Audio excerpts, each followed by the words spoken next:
paper magic will survive like the heat death of the universe, and will...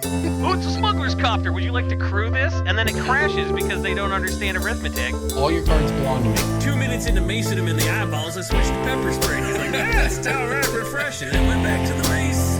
Magic is dying. I'm done. Selling everything. I might be a hoarder. And yes, I don't have the crayons or glue to explain this to you right now. What, are you gonna die twice? Oil will be worthless before magic cards will. well, okay, Dr. Man. That's Mr. Dr. Professor Jason. Hello, everybody. Welcome in to Brainstorm Brewery. I'm Corbin Hostler. I'm the guy who decided it would be a great idea to sort his collection right after TCGPlayer destroyed their app. We can talk about that in a second, but I want to put a pin in that. Corbin said hello, everybody, and I want to just point out that includes Charlie Kirk, Donald Trump. You think they're listening to the show? Very, very aggressively shouting out these extremist viewpoints on our podcast. I'm not a fan of that, but that's just I wanted to get that out from the top and let everyone know that I'm not the extremist here, like Corbin, who is a very both sides did nothing wrong kind of like when you say hello, everyone. Really, everyone, including like dictators, including ICE, included like all these. Really. I will say that I appreciate that you think we have a listenership this large. Shout out to anyone who wants to sponsor this show. We totally do. I'll also say that just to give a little peek behind the curtain here, before the show, DJ's like, I don't really have topics, but I have bits. And now I understand. That wasn't even one of them.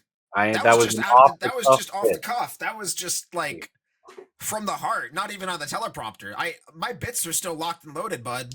I see. Well, I've been got one way or the other here. But welcome into Brainstorm Brewery, everybody. Perhaps you've been got by the TCGPlayer app, which we'll get to in a bit, or perhaps you've been got because you've been playing Edge of Eternities Limited and you cast any spaceship. The flagship mechanic, the thing I thought was so cool about the set of Edge of Eternities. We're going to space. The flagship mechanic of space stations or spaceships or whatever they are is terrible and limited. Like, it's worse than just being bad. I would say that it's actually worse than being bad. As someone who has played a ton of Edge of Eternities Limited, I didn't do a ton of Final Fantasy Limited, and I was committed to this set. I was like, I'm going to get on Arena. I'm going to do nothing but draft this set. I'm very excited about it. And unfortunately, what I found out is that, like everyone else has found out, that the spacecraft mechanic is terrible because there's all these kill and removal spells and bounce spells in the set, and you play your space station and you tap all of your creatures over multiple turns to power it up, and then it just gets bounced or killed, and you've just given away a bunch of power and tempo for no reason. So I don't know. Rumor is it was a late add to design. I don't know if that's true. I will say that mechanic. I don't know. I think I just saw that floating around Twitter or something. The full not particularly. I think that type of mechanic is going to be very hard to balance no matter what, because any sort of all your eggs in one basket style mechanic. Right. Feels like it's either very, very good or very, very bad. It's just polarizing. I mean, it's literally called a battle cruiser game mechanic, right? Like that's what it's called, is from putting all of your stuff into one thing and then going to like it's the same as like Theros Limited, where you had to load up one creature with a heroic bunch of auras. And if that guy got voyages ended or bounced or whatever, then you were just out all of your stuff. And the only saving grace to that one was that you could bestow your thing and still have it come in as a creature. But that was actually when they, as a design, like that was an interesting period in Magic design, right? The designers at that time were like, we're going to challenge the notion that auras are always bad. We're going to force them to be playable, and you ended up with the whatever you call it mechanic. Bestow mechanic, that's right. And it actually just made Limited terrible for a different way. Like, everyone would just load their thing up, and that's all you did. You just loaded your thing up and you swung with your big thing, and then you swung with your big thing, and maybe you kill their thing, and then they have some more things, but you couldn't ever actually like deal with anything. It wasn't a great format. Gotta say. But Edge of Eternities, I actually don't. I feel like they're getting somewhere with. Okay, well, space station crewing is kind of bad, but you get to warp your creatures in, so you get access to more power early, and it can't attack. So, like, I do see the synergy there, and I like it. It's just they needed either more ETBs on the spaceships, or they needed to all have like Ward 2 or something like that. Because as it is, it just was largely disappointing. I can see that. But they tried. It's still a fun set. I like the flavor. The limited is okay, but it is what it is. Price wise, it's certainly driven some stuff. There's that one Jumpstart Insect card that's worth like $50 now. All right, I know I've been gone for a few weeks. I know that we've had kind of a rotating cast around here, and hey, I hope you enjoy the variety. We've been doing this for 800 episodes or whatever it is at this point. We may as well keep it fresh. But since it's DJ and I here, we're going to take it back to the roots a little bit. Back to a classic Brainstorm Brewery game. Back to Breaking Bulk. Breaking bulk time. Breaking bulk time. Break. Oh, yeah, Breaking Bulk. There's so much good stuff. It's a pick. Breaking bulk. The end. Oh, I thought we were going to do the Stanford Prison Experiment. With 2 people? Yeah. How does that work? Get in the cell. You're going to have to refresh my... Is this the one where some people get power over other people? Yeah. I don't like this. I don't like how this 2-person version of this game doesn't seem like it's going to end well for me. You'll get a turn, trust me. You'll get a turn, trust me. Just get in the unmarked van. You will get this one, I think. This is a Phyrexia all will be one green uncommon. You give up. I can hear it. No, you heard radio silence and your kid's television set. You heard some. I heard some of those things for sure, but what I did not hear is this green uncommon. It's because you can't hear synapses firing. You can't hear my mind palace and the shelves moving around. My mind palace. I see a set symbol. I see a set symbol color. I see. It's $1. More than $1. I want to say Terra Sunder's Dominaria, right? That's a kicker card? That's correct. That's Dominaria, and that was good. I don't know if it's good anymore. It's rotated from standard now.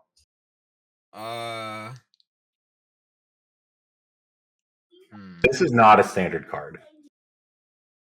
I think. No, but it's going to be one that you say it, and I'll go, oh, dag nabbit. I do think you'll know it, yeah. I'm feeling good. I did not lose my Breaking Bulk mojo while I was gone. Breaking Bulk mojo.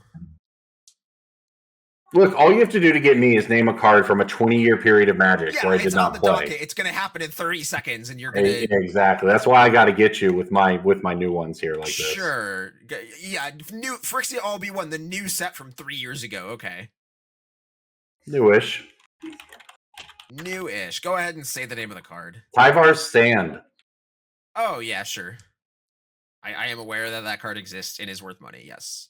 This is a green X spell where X's target creature gets +X until end of turn, and it gets a hexproof and indestructible. So this kind of does it all for green. It's a protection spell, heroic intervention style for one creature, but it also is a big pump spell. So you can use it on a double striker in the game, or God forbid, a poison creature, an infect creature if you're going that route. All right, DJ, hit me with the old card that I maybe I'll shock everyone and know it. Oh, I don't think you will. Is it shock? Give me 1 second. All right, I don't think you will. This is a Stronghold white rare. I know what that symbol looks like. You're doing great. That's where I was at 30 seconds ago. I was envisioning the Phyrexia All Be One little symbol in my brain. I'm gonna go with Orum's Chant. What year do you think Orum's Chant was printed, Corbin? Modern Horizons 1.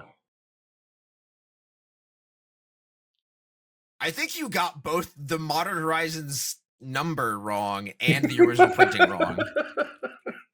That's impressive. You got the reprint and When I started playing Like- Magic, one of my good friends who taught me to play had this little deck he loved, an Orange Chant deck. So I just want to take a minute to talk to the class here. Stronghold, the time difference between Stronghold and Plane Shift, which is when Orange Chant was originally printed, is 3 years. And Corbin it's guessed close. an I was MH3 close. printing, or he guessed the MH1 version for a card that was in Modern Horizons 3, which is a 5-year gap. So he guessed Orb's Chant from Plane Shift, which is like a 3-year incorrect. Then he's like, wait, no, I know. That's from MH1, which is 5 years incorrect. So it's not Orange Chant? It's not Orb's Chant. Orb's Chant is a rare from Plane Shift. And Modern Horizon 7, apparently, if we're going by your rules. It's a Stronghold white rare. I'll also say it's an enchantment and it costs 4 mana. Okay. Just putting the T-ball stand up for you right now. Moat. Now you're trolling. That's not funny. That's people believe you when you say words, and that's mean. Tell everyone what it is, DJ. We're talking about a card that does not describe you, which is Pursuit of Knowledge. What's that card do? 4 mana white enchantment. You have the option to skip. So when you would draw a card, you have the option to skip that draw and put a study counter on Pursuit of Knowledge. Then you could remove 3 study counters to draw 7 cards. So you can skip 3 draws to get 7 draws later. That's weird. It is weird. It does very neat things with Proliferate, which has been a big thing lately. There's been a Proliferate precon posted perilously on the perfect internet. That's a sentence. And yeah, I mean, you can add study counters without skipping your draws, which is neat. And also, there's a lot of new ways to draw cards and do stuff now. So it's a weird old enchantment that is worth like $1, and you should pick it out of bulk rares in bulk because you'll find it in bulk because it doesn't have a gold set symbol. What year did Stronghold come out, DJ? 1998. I want to know what designer in the year of our Lord, 1998, while everyone else was worrying about Y2K, was like, how many study counters do you need to draw 7 cards? How many draws do you have to skip? Is it 3? Is it 4? Is it 2? That's what someone was thinking about while everyone else was worried about Y2K. Corbin, I think you're underestimating the amount of free time people had like before they had to spend 2 hours at the airport before 9/11. Like pre 9/11 gate time, this person had infinite number of hours to work with. They had the 5 o'clock flight. They're getting there at like 4:45. Nowadays, you have to get there at like 3:30 if you're flying out of a real airport. So like that time was precious, and now it's gone. And that's the time this person used to. Yeah, I get that. I hear TSA isn't patting us down anymore, though. So maybe we're headed back to the golden age of air travel. I also saw a fun stat that airline travel is comparatively cheaper right now than it basically ever has been. Which, it's nice in a world where everything is more expensive than it ever has been, no matter what metric you use. They're trying to fix that. They're trying to implement the surveillance pricing where they use AI to scrape your data and find exactly the price you are willing to pay before your breaking point. Is that what it is? Is that what their algorithm is? That's terrible. They're trying to push for that in the past couple of years, yeah. So, and it'll become more and more common as the other airlines adopt it. I don't know if I've talked about this on this podcast, but this is the next hell coming to something near you. Alex Rodriguez, you might know, well-known baseball player / analyst / cheater, now owns, along with a business guy, the Minnesota Timberwolves, and I guess probably the Minnesota Lynx. And as part of what they're doing is their ownership package. They are now treating your game ticket at a basketball game essentially like an Airbnb, maybe is the way to put it. So you're renting the seat? You buy the seat, but if you decide to leave the game at halftime, you can sell your seat to someone who is, I guess, sitting on their phone 100 feet above you going, I really want to pay more money in the middle of the third quarter to move down 9 rows. That's what they're bringing. So on the one hand, this is something that, look, if you own season tickets, say to the Oklahoma City Thunder, most people don't go to all the games, and it's not like you are just posting on Craigslist to sell your tickets. You list your tickets through like a third-party website or whatever, like Ticketmaster or whatever, however it works. And the whole thing is basically out of your hands. It's very easy to sell your tickets and make money with very little work on your part, right? So, like, that's sort of the basis on which tickets work, and they're bringing that to the venue, to basketball games. Imagine that existing at concerts in the future. Imagine that existing at movie theaters in the future when they start charging you more for the seats in the middle. Like, there's just see how many people I can get to go to one game in one seat. Sure, man. I want to split my ticket up 60 times over the course of a 1 hour game. Yeah, dude. And everyone gets 1 minute. Alex Rodriguez will happily take, 0.5% of every one of those transactions. But yeah, that's just like one of those things you don't. It's like when they put 000 on the roulette board. It's like, I didn't even know this fresh hell existed, and yet here we are. That was the thing for me, like having someone who's gone to Vegas now for about 15 years, probably more than any normal human being should, not necessarily out of choice. There's some Vegas vacations. There's a lot of Vegas work trips. And in the end, it's just a lot of Vegas. And I've watched Las Vegas become worse and worse and worse over that time, just in terms of the value you get for things, the experience, the convenience, the gambling, right? The things around the gambling, the freebies, like it's all just gotten worse and worse and worse. And sort of the easiest example of this is the 000 on the roulette board. One that's become normal is paying 6 to 5 on blackjacks instead of paying 3 to 2s. That's just become a normal thing almost at all casinos now, whereas that used to be, a bridge too far or whatever, right? And now they've added 000 to a bunch of roulette boards. And you think that's bad. And then you talk to somebody 30, 40 years older than you who hasn't been to Las Vegas in decades, and they go, wait a minute, they added a 00 to the roulette board?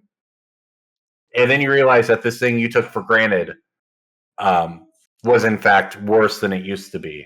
And I've decided that getting older is just watching everything get worse and worse until you die. And maybe that's a little morbid, but it does maybe help you appreciate things, because Las Vegas sucks now, and so does Pursuit of Knowledge. I don't know why it's $1. This card is... if you don't see why this card is $1, I don't think you understand the mind of a Magic player who wants to break things. Who found this card? My robot. I got that. This was, fun fact, printed in on the list. Now, I don't know, I guess maybe in like 2021 or so. So there were some other copies of this floating around. No, cards like this, I sometimes wonder, like, does it take... Like, because this is why we see Commander spikes happen a month after the set comes out. Like, I think it's Titus, right? The Bant counters Commander, which is probably partially responsible for spiking Pursuit of Knowledge. That card and deck has been spiking cards for like 2 months straight, because people just don't, like, it's that thing Jason would always talk about, where whatever people talk about in the week before the card comes out is not what people actually play with. Well, and that's why spiked back during like Kaldheim and Modern Horizons 2, according to MTGstocks. Yes, back in 2021. Ironically, that's when it would have been printed on the list, according to MTGstocks as well. Generous sponsor of this podcast, is back in 2021. So I don't know. That's what I mean. Like, sometimes these cards, there's so many cards in Magic and SEO and blah blah blah that discoverability of cards is a real thing. And that's why cards can spike way later, or why cards that don't necessarily make sense to spike can be on game nights and blow up. And to highlight the discoverability cards, no other place than MTGstocks.com, the premier place to find your picks of the week, find your breaking bulks. When you do breaking bulk every week with your friends, like I do, I know everyone else has their friend group and they do breaking bulk. They do pick of the week around the campfire, around the radio, like at the fireside chat. You know, you got to do it every week, or else it kind of your knowledge starts to, your pursuit of knowledge starts to decline, and you get fewer study counters in your real life. And to celebrate that, we wanted to talk about MTG Stocks' option to switch between USD and Euro now. We know a lot of our listeners are from the other side of either pond in either direction. And MTG Stocks is accommodating that by improving the European currency support. So you can toggle between USD and Euro now to make it easier. And to celebrate that, Corbin is going to do a European accent of his choice to honor the brethren on the other side of the pond. I absolutely will not. You will not Ben Stark. You will not Ben Stark me today. I will what say. Happened to yes and mother? I thought for a minute accents not a thing I'm good at. Not a thing I'm good at. Anything I do, anything I do will be offensive, and you are not Ben Starking me today, mother. Not to white people.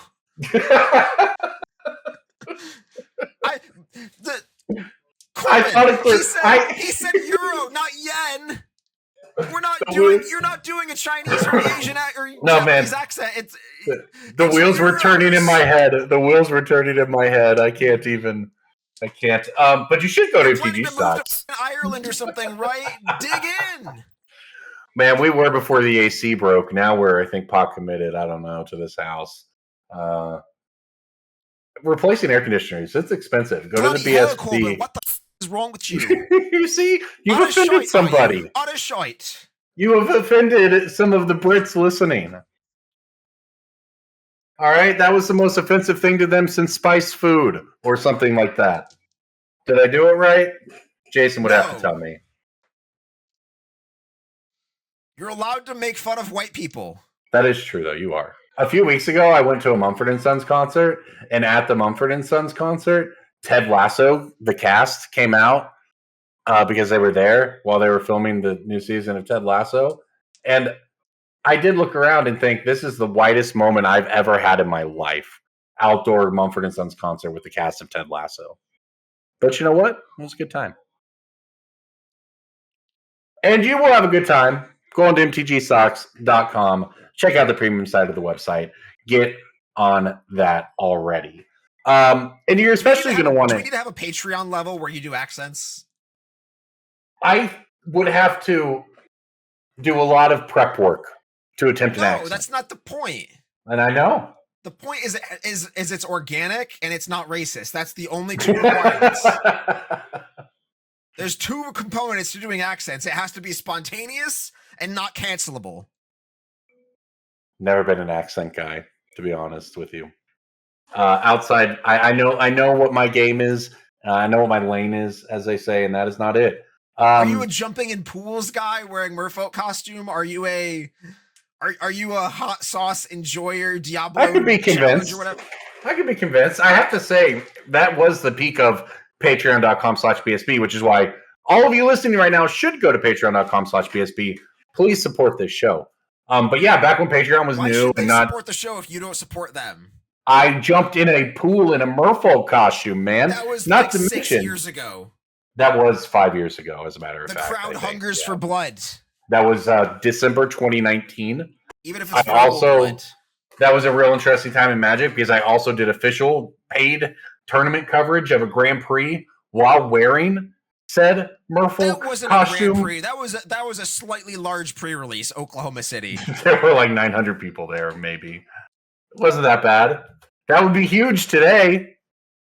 It wasn't that bad. But anyway, that's some good BSB lore right there. You should go catch up on that. Patreon.com/BSB. We do appreciate you. Here's something we don't appreciate, and that is the redesign on the TCGPlayer app. I had the misfortune of having automatic updates turned on my phone.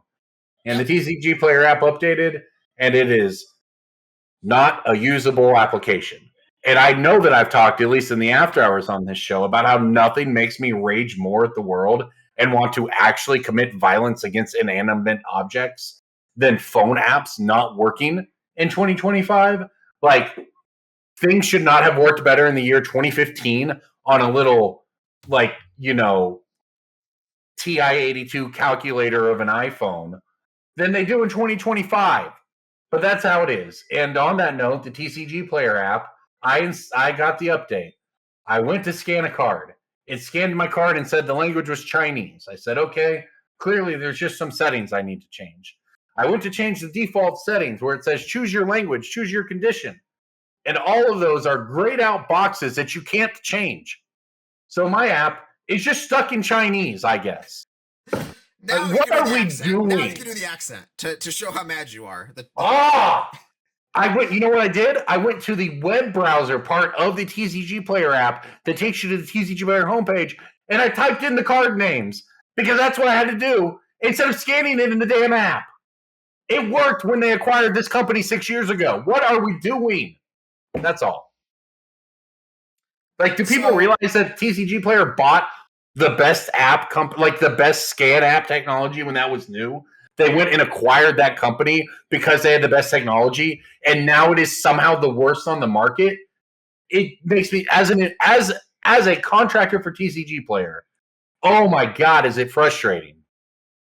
That's all. So, the app as of today, which is August 12th, 2025, the update's been around a month, I think. It was early mid-July. The current rating out of 5 stars, Corbin, do you want to guess what the current rating is of the app? I don't know how these things, I don't know like what's considered extreme, but I'm going to go with 1.2. It is exactly 1.2. Oh, nailed it. Hell yeah. Out of 6,600 reviews, this app has a 1.2 out of 5-star rating. Yeah, it's thoroughly unusable. I discovered this the past week or so, a couple weeks ago, when people were messaging me saying, hey, I would like to sell you this list of cards, but my app is unusable. Normally, a lot of people will scan lists into me and then send them to my email, and then I will get them a price quote. And they were unable to do that. And so I, the non-tech DJ who does not, my phone is a magic box that sells magic cards and contacts people. I learned how to revert the app update manually through Android. That is what TCGPlayer forced my hand to do. And it's not exactly the most in-depth task. I know anybody who knows how to do that is like, well, yeah, it's not that hard. But to a lay person, that's an insane amount of work. No one has ever thought, like, no one in their life has ever thought about, do I need to roll back this public app? Right? I'm not like, do I need to be hoarding versions of the Pizza Hut app? Right? Like, what are we doing? Although, for what it's worth, that app got shittier too, and I would have loved an old version of it. Wait, what's your grudge against the Pizza Hut app? Man, I don't remember if it was Pizza Hut or Domino's, but at some point they had a nice working app that allowed you to use your saved credit cards, and then they removed that. They updated their app, and all of a sudden would not find your address properly, and removed. You can't save the pay information. Like, it doesn't connect to your phone like it used to. Like, why did you make it worse? Just don't remove functionality. As you can tell, I've been having a real chill day, man. But these phone applications, I feel like I know now. Like, when I was like a little kid, right, and I was like 12 and 10, I was like at my grandparents', and my parents would always have to help my grandpa with the remote because he was so old. And I always thought it was like sad, but like kind of funny, but like mostly sad, that he would just like couldn't learn it and would just get so mad that he would end up like yelling at his television and because he couldn't figure out the remote. And you know what? Now when I go to Sonic and I make a big order with my kids screaming in the background, and then you put in your credit card to pay, and it goes, oops, looks like there's an error. And then you find out that that's actually been going on for months and they haven't fixed it, and it's happening with everybody. I want to drive my car into a Sonic. That's all. For anybody who is a frequent user of the TCGPlayer app and an Android user, check the description of this video or the description of the podcast. I made a short tutorial on how to do the thing that I did, which is revert the app. Sorry, Apple users, I can't help you. I've never used an Apple product in my life.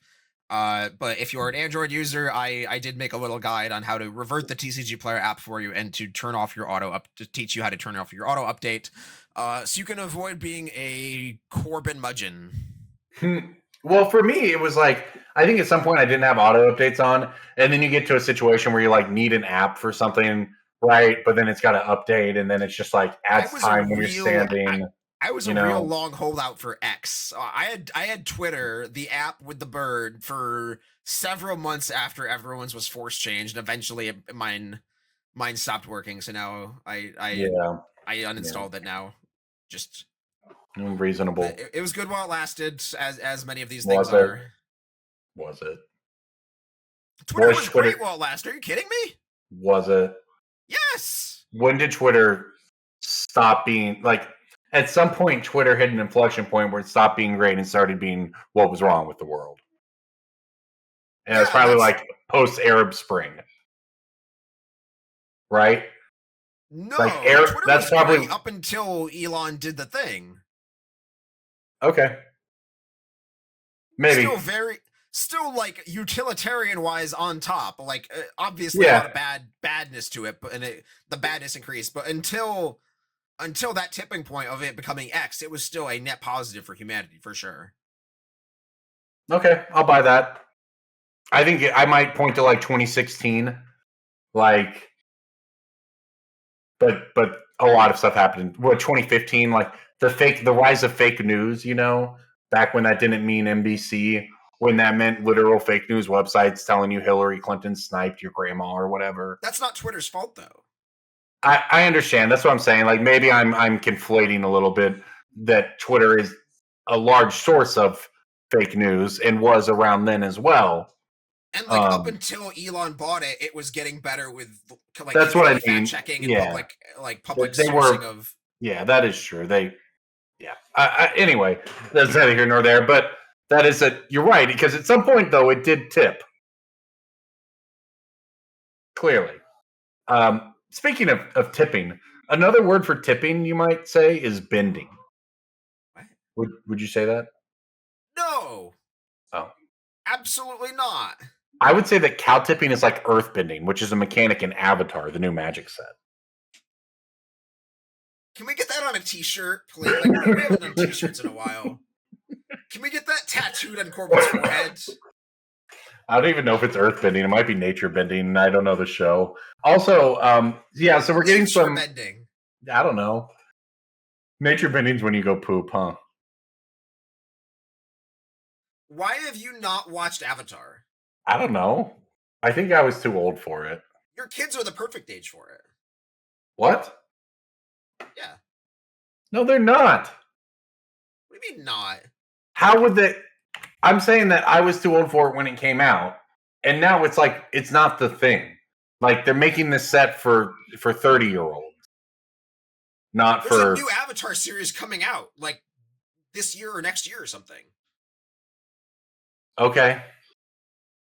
What, like, have your kids not watched Star Wars because it was like, oh, that's like an old person thing? Like, what do you? It's a cultural. DJ, you that actually is true. You have to like show the kids these things because there is no. Yes, that's what I'm telling you to do. But now you're getting into it. I didn't see this show, so like, why would I know? It's just like a thing you have to show your kids because it's a culture. You know, it's Avatar. It's another property, but Star Wars is a great example.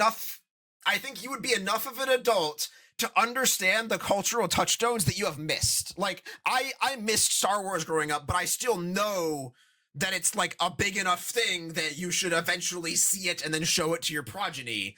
You're not 9 years old. In that same it's level. Not. Avatar is not Star Wars. DJ. I'm not saying they're equal, but I'm saying it's above a certain threshold of you should like. This is if you say so. A 10 out of 10.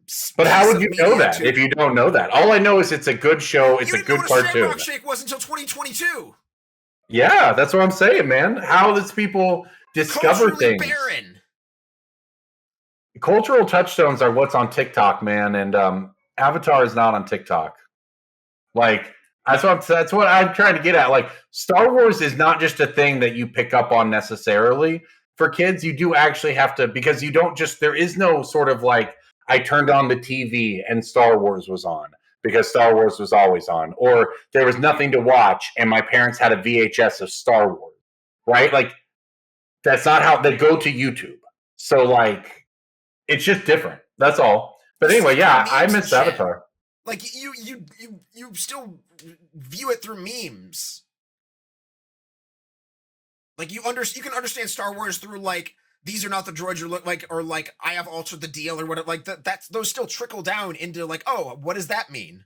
Those are all examples of things that trickle down into society, yes, but those are also examples of things that did that in a different time period. But also, I'm not entirely, like, I just don't know, like, there is no shortage of good media.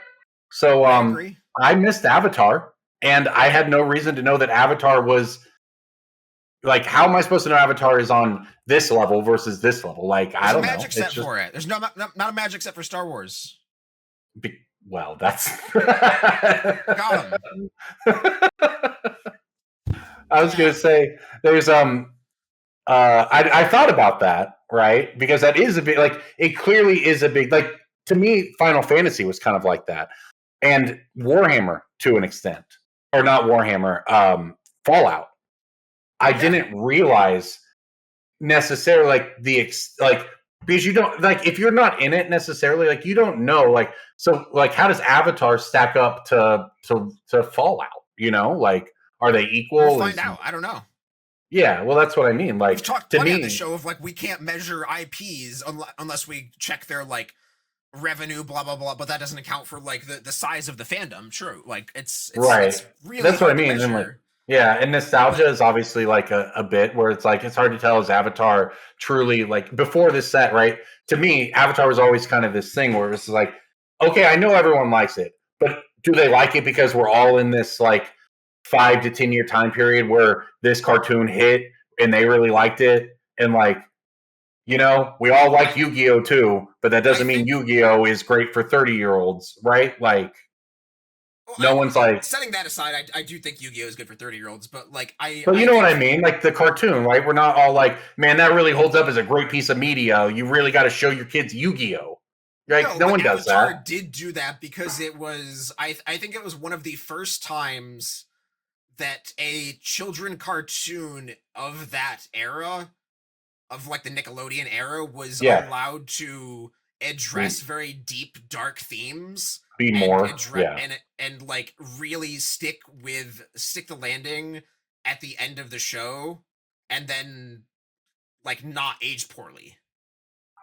Yeah, that checks out. I mean, that's kind of, like, was always outside looking in my view of Avatar, is that it was kind of groundbreaking, I guess, for a children's cartoon, right? Yeah. But like, that ground has been broken, so now it's just another cartoon. If you weren't there, that's kind of the thing. Like, I don't know that this would have any special significance for my children, I guess is what I'm saying.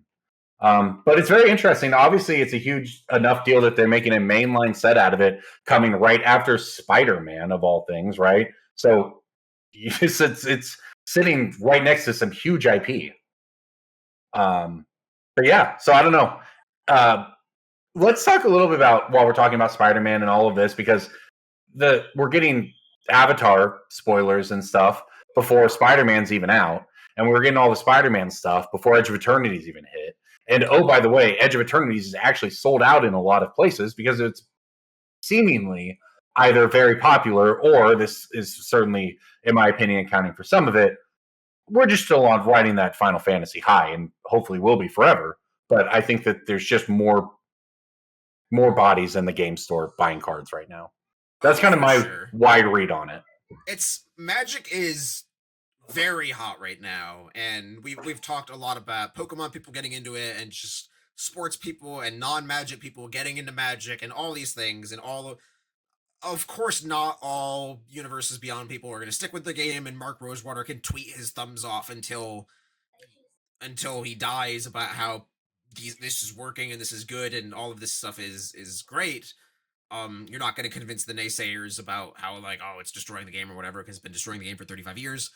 But, like, I do think Magic is having an insane year, and you can go back last year. I said it would have an insane year. And I think that 2026 will continue to be good. And I don't know. I have considered expanding my business significantly because of the success of this, which is a little not always a great decision, but it's worth thinking about. Like you don't want to expand your business when the going is good and then have it like not be able to support that when the going is bad, right?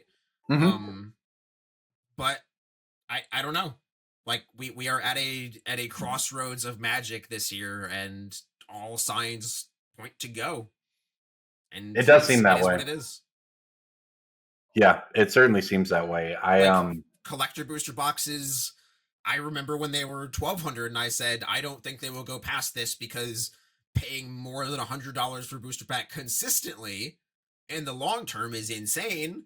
And Final Fantasy boxes are being bought by vendors for $1,250 or $1,250. Like that's the world we're living in. Is that they are whatnot, and I mean this just all circles back to the shitification stuff too. In a way, like we're not immune to the idea that a lot of this support for Magic and a lot of the money being invested in this game is through platforms like Whatnot and like we are kind of DraftKingsing Magic in a way too. Didn't think about that. Yeah. Like that's where a lot of the money is these pullbox.gg and these other websites that are built on the gambling to the extreme methodology of, like, obviously we all know booster packs are gambling and you are just playing the lottery ticket game, but there are websites out there now that are trying to replicate this like digital pull factor of just spin the wheel and do the dopamine machine. And like that's where a lot of these collector booster boxes are going, are to players who are running Whatnot streams, and just it is what it is. Is that good for the game in the long term? Depends what you mean by good for the game, I guess. It does depend on that. Yeah, I was talking to someone about Final Fantasy boxes at the store on Friday or on Saturday. I guess I went up and drafted LOTR. Someone had an old box of LOTR. Very fun draft. And I was like, yeah, like, you know, Final Fantasy boxes are $1,200. And they were like, no, they're not. And I was like, oh, they're not? And no, we went and looked, and they're not. I'll tell you, for anyone listening right now, today we're recording August 12th. There were half a dozen sales on TCGPlayer of Final Fantasy collector boxes, and they are all above $1,350. So it just keeps going. Like, it'll probably hit 1,500, and then it's going to hit 2K. Like, why wouldn't it?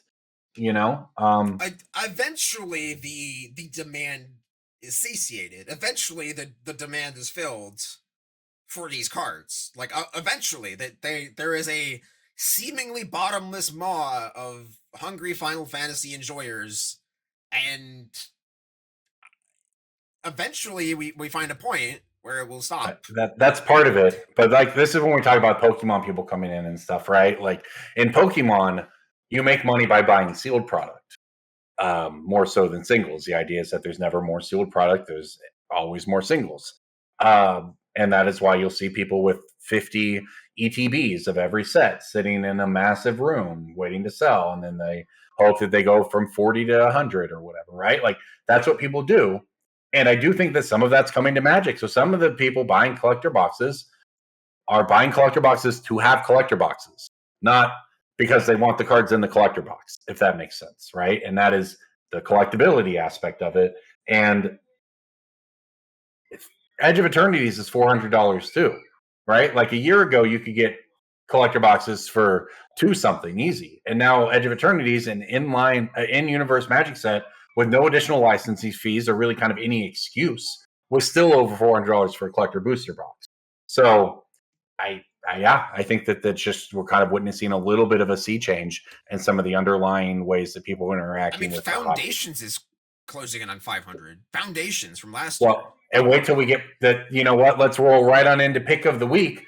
Pick of the week. Pick of the week. Pick of the week. time for the pick of the week. Because my pick of the week this week is Foundation booster boxes. I know this because as you might have known, my air conditioning broke. So I decided, well, I'm never going to have a better time to clean out the closet of Magic stuff than this 5-digit unexpected expense, right? So whatever, let's go for it. And one of the things I happened to have was a Magic the Gathering Foundations bundle. So while I'm looking at prices for things, of things I want to sell, I realized that the price on this bundle is actually kind of all over the place. So going to look at TCGPlayer right now. I'm going to tell you the bundle prices for Foundations. $75 for the cheapest, and there are 2 available at that price. Then they range up to $100, and there are exactly 1, 2, 3, 4, 5, 6, 7, 8, 9, 10, 11 Foundation bundles available on TCGPlayer. And if we want to get more into it, there's about 7 of them available under $100. So that's my pick of the week, is a Foundations bundle, because they're clearly going to keep going. Like, Foundations is hugely popular, and yes, it'll get reprinted eventually, blah, blah, blah. But the stock on the bundle is just incredibly low right now, and I think it kind of goes along with everything we're talking about. Yeah, that's a weird one too, because the expected value from that product is not great.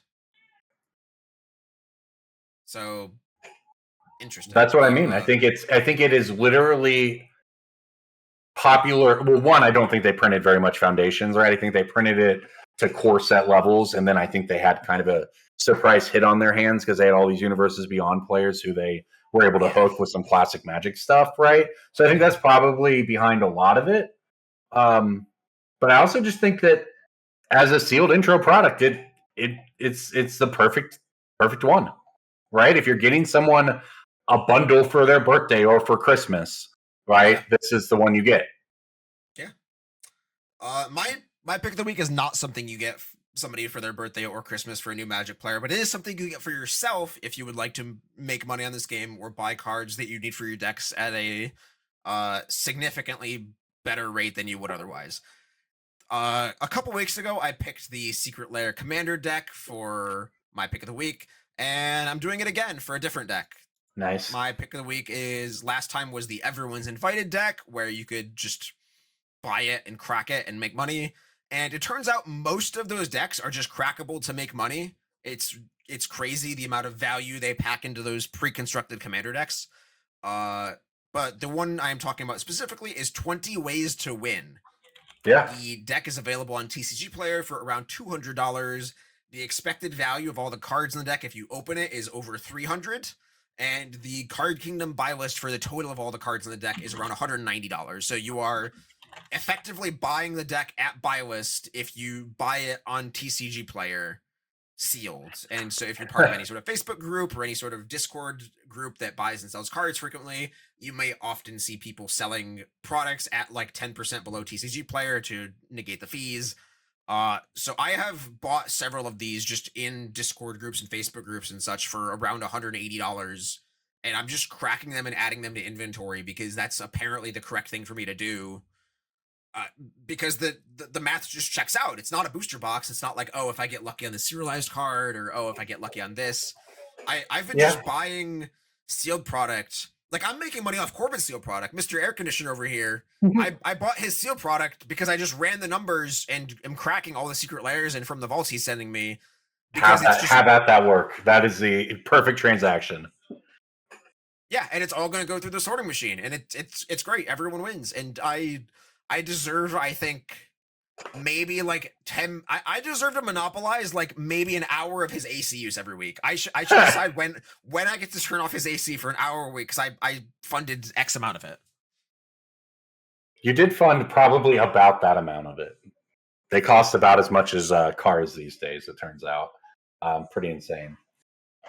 But so I guess it must be said, like, the downside risk to that, DJ, is that you break open the sealed product, you put it into your inventory, they don't sell in the next 3 months, and then 2 of the high value cards in the sealed product get reprinted. The value on the singles tanks. Now you're upside down, but you can't seal your product again. So My response to that is the most expensive cards in all of these decks are the exclusive double rainbow foils with the cool art. Yep. That is a good Maskwood counterpoint. Nexus from the Everyone's Invited deck is $40. And that's a version of a regular card that is just not going to get reprinted. They're not going to make another like all of these secret lair cards are effectively reserve list. Yes. For all intents and purposes, the text on the card doesn't matter.